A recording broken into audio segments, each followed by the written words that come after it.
What if I told you that one of the world's most successful countries is built on a foundation of profound fear?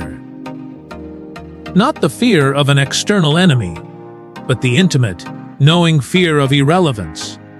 The fear of simply ceasing to exist. We see Singapore in travel vlogs, a real, life template for the perfect city. A hyper-efficient, gleaming metropolis. But that's not the truth. That's the brand. The reality is a high-stakes, decades-long experiment in survival, a nation born from a brutal rejection, forced to invent itself from scratch on a tiny, resource-barren island. This journey isn't about ticking off attractions from a list. It's about decoding the blueprint of a nation's soul, understanding the controversial trade-offs made for a dream of prosperity. So, the real question is, what secrets are hiding in plain sight, behind the glass and steel of paradise? Your first encounter with Singapore is an exercise in managed disorientation, walking out of Changi Airport, which feels less like a transportation hub and more like a biosphere teleported from the 22nd century. You are immediately confronted by a city that seems to defy gravity, logic, and nature itself. The original travel vlog saw impressive architecture. We will see defiant statements etched into the sky. Take Marina Bay Sands. It's been called a boat or a slipper on cereal boxes. It's neither. It's a statement of arrival, a global beacon for capital. A declaration, written in 57 stories of steel and glass, that Singapore is not just on the map, it is the map for a new kind of global city. This entire area, this postcard view that defines the nation to the world, didn't exist a few decades ago. It's not land. It's a victory over the sea. A full 25% of Singapore as it sits today is reclaimed land, painstakingly dredged from the sea, with sand imported from neighboring countries. This wasn't an aesthetic choice, it was an existential necessity. For a nation smaller than New York City, with a population density that ranks among the highest in the world, building out wasn't about expansion, it was about securing a future. It was about survival. And nowhere is this defiance more poetic than at Gardens by the Bay. We see these super trees and are told they're iconic. But why? Why did these artificial behemoths, opened just over a decade ago, become the symbol of a nation? Because they perfectly encapsulate the Singaporean ethos. They look like nature, but they are instruments of meticulous, almost obsessive engineering. They are beautiful, but their beauty is secondary to their function. The original video correctly mentions that some harvest solar energy and others act as giant exhaust pipes for the nearby conservatories. Let that sink in. These are disguised infrastructure. They are a profoundly elegant solution to a problem, packaged as a fantasy. This is the core of Singapore's design philosophy. Solve a practical problem: energy management, heat dissipation, vertical greening in a dense urban core. But make the solution so breathtaking that it becomes a global icon and a source of national pride. You're not looking at a ventilation shaft. You're looking at a majestic supertree. It's a masterclass in national branding. Inside the two colossal domes, the illusion deepens. The Flower Dome, the world's largest glass greenhouse, isn't just showcasing flowers, it's demonstrating mastery. It houses plants from Mediterranean and semi-arid regions, climates that could never exist in this tropical humidity. Next door, the Cloud Forest, with its staggering 35-meter indoor waterfall, replicates a misty, high-altitude mountain ecosystem. This isn't just a botanical garden. It's a demonstration of absolute control over the environment. Singapore is saying, we don't have mountains, so we will build one. We don't have diverse climates, so we will import them and contain them under glass. It's a powerful, almost hubristic message, Nature is not a limitation. It is just another variable to be managed, optimized, and perfected. This entire bayfront is the country's modern creation myth, a testament to a people who, lacking a history rooted in the land, decided to create their own land and write their own history upon it. To understand the gleaming, hyper-modern present, we must walk back into the ghosts of the past. A short taxi ride from the futuristic bay, you find neighborhoods like Kampong Glam. The original video rightly points out its history as a vibrant mix of Arab, Malay, and Indonesian cultures. But the story of how it, along with other ethnic enclaves like Chinatown and Little India, came to be is far more calculated and complex. It begins with him, Sir Stamford Raffles, the man whose name adorns everything from luxury hotels to prestigious schools. We remember him as the founder of modern Singapore. But his strategy, the standard British colonial playbook, was one of divide and rule. The Raffles Town Plan of 1822 was an act of deliberate social segregation. The Chinese were allocated one area south of the Singapore River, the Europeans another, the Muslims their own distinct quarter in Kampong Glam. This wasn't for harmonious living or cultural preservation. It was for administrative ease and political control. By keeping communities separate, it was easier to govern a disparate and potentially restive population of immigrants. The legacy of this was a city that, for over a century, was a collection of separate worlds, not a unified society. So when Singapore was unexpectedly and traumatically thrust into independence in 1965, expelled from the Federation of Malaysia in a painful political divorce, its first and most urgent task was to answer a terrifying question: what is a Singaporean? In a press conference announcing the separation, its founding father, Lee Kuan Yew, broke down in tears on national television. It wasn't just political grief. It was the raw emotion of a leader suddenly responsible for a tiny, vulnerable island with no natural resources, a hostile neighborhood, and a fractured population on the brink of sectarian violence. The answer was another feat of audacious social engineering, far more ambitious than reclaiming land from the sea. The new government didn't let multiculturalism happen by chance. It legislated it into existence. It designated 4 official languages, English, Mandarin, Malay, and Tamil, to give each major community a stake. It made English the lingua franca, a neutral bridge for commerce and communication. It created the Group Representation Constituency, a unique electoral system ensuring minority representation in Parliament. And most controversially, it used public housing as its primary tool of integration. Over 80% of Singaporeans live in HDB Housing and Development Board flats, and a strict ethnic integration policy ensures that no single race can form a majority in any given block or estate.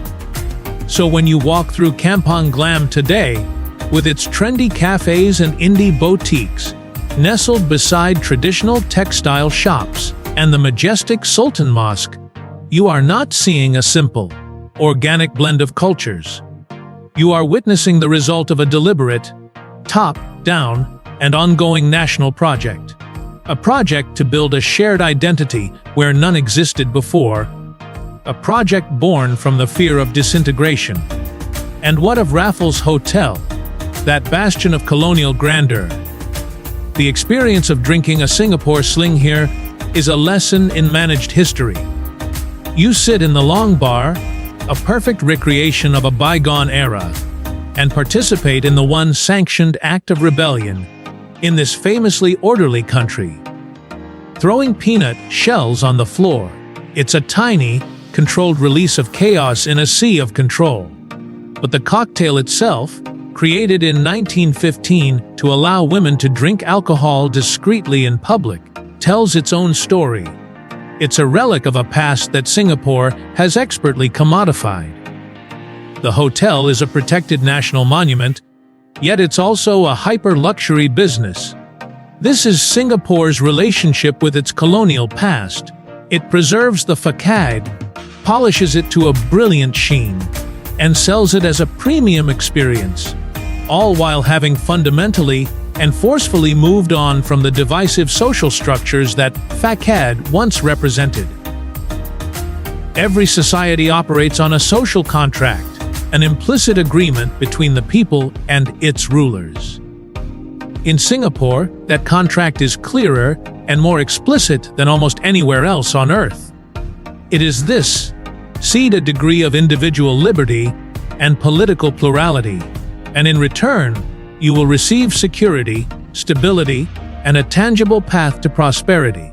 This contract is on full display along Orchard Road. The original video calls it a shopper's paradise, and it is. But it's more than that. It is the cathedral of the Singaporean dream.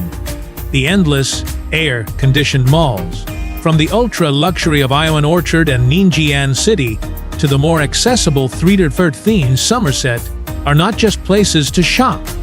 They are tangible, glittering proof that the system works.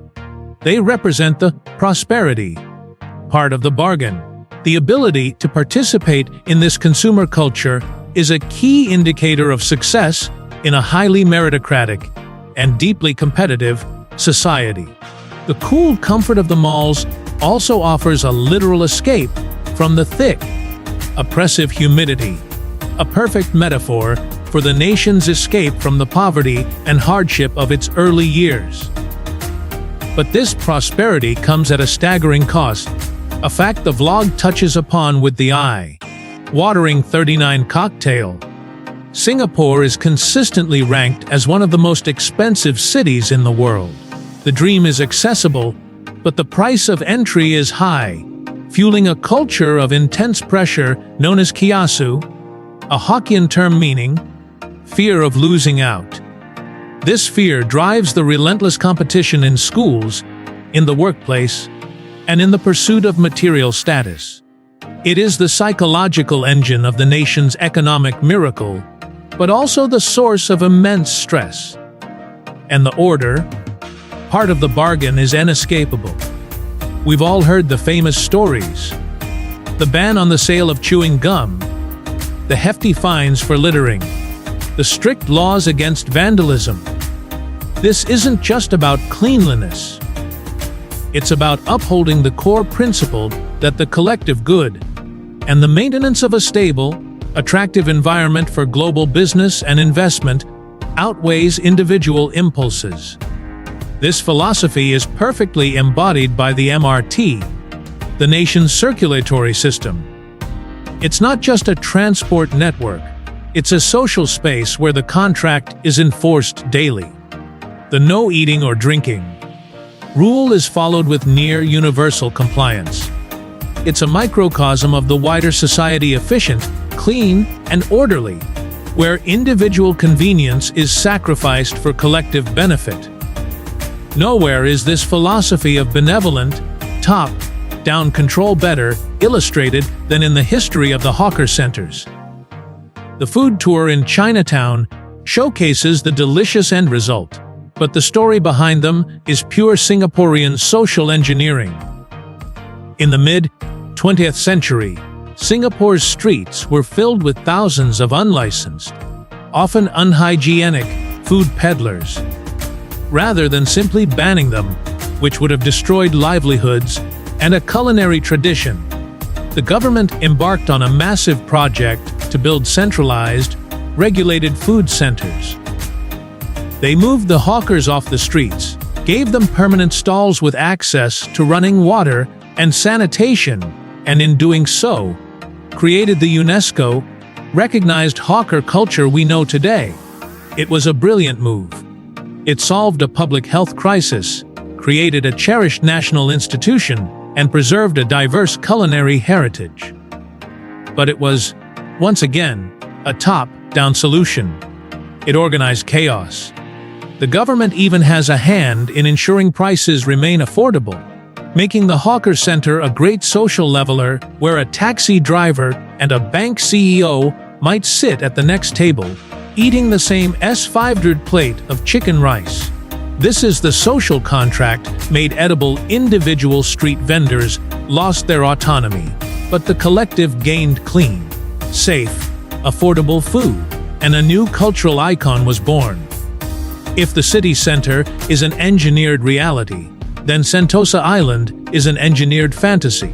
The original vlog rightly notes its dark past as a British military base and a Japanese prisoner of war camp. But it goes deeper. Its original Malay name was Pulau Belakang Mati, which translates gruesomely to the Island of Death from Behind. The transformation from that grim history to its current branding as the State of Fun is perhaps the most potent metaphor for Singapore's national project. It is a deliberate, systematic, and almost complete erasure and rewriting of a place's identity. Singapore took an island associated with death, war and trauma and, through sheer force of will and billions in investment, turned it into a manufactured paradise of theme parks, luxury hotels, a casino, and artificial beaches. It is historical amnesia by design. Walking around Sentosa, you can't escape the sense of curated perfection. The sand on the beaches is imported from Indonesia and Malaysia. The palm trees are perfectly spaced. Even the peacocks that roam the island feel like they're following a script. Universal Studios, as the video notes, is a smaller, more compact version of its American counterparts. It's Universal, but made more efficient, more manageable, more Singaporean. You can experience all the major thrills in a few hours, a testament to a culture that values efficiency even in leisure. The SEA Aquarium, one of the largest in the world, presents a perfect, clean, curated version of the ocean, without any of the messiness, danger, or unpredictability of the real thing. This national impulse to improve upon reality, to control the uncontrollable, to sand down the rough edges of life, reaches its zenith at the night safari. It's a genius concept. Traditional zoos struggle with nocturnal animals, which are often hidden or sleeping during daytime opening hours. Singapore's solution: open a zoo at night. But they didn't stop there.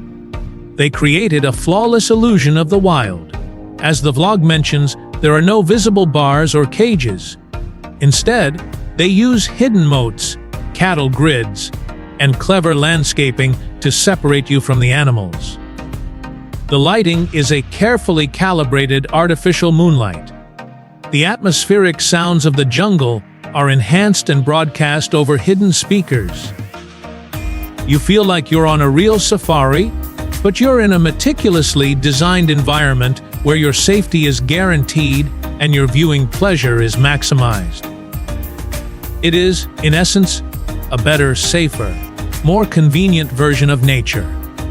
This is the ultimate Singaporean product, an experience that takes the raw, chaotic, and often inconvenient essence of something, be it a jungle, an ocean, or a city, and refines it into a flawless, predictable, and profoundly impressive product. It's an engineered escape for a population that has engineered its own success against all odds. So, we return to where we started. Singapore is not a template. It is a living, breathing paradox. It is a nation that had to destroy villages to build a skyscraper city, suppress old identities to forge a new one, and trade a measure of freedom for a chance at a future. It is a story of incredible foresight and authoritarian control, of community and relentless competition, of manufactured nature and organic resilience.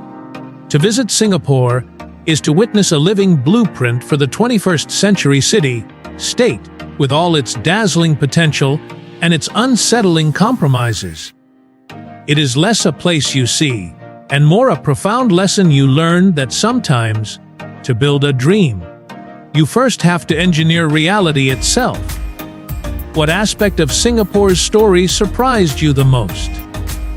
The social engineering behind its housing, or the rewriting of its own geography? Share your thoughts, or any questions you have in the comments below. If this journey opened up a new perspective for you, consider sharing it with a fellow traveler who loves to look beyond the surface of a destination. And for more deep dives into the stories that shape our world, make sure you're subscribed. As always, thank you for exploring with me.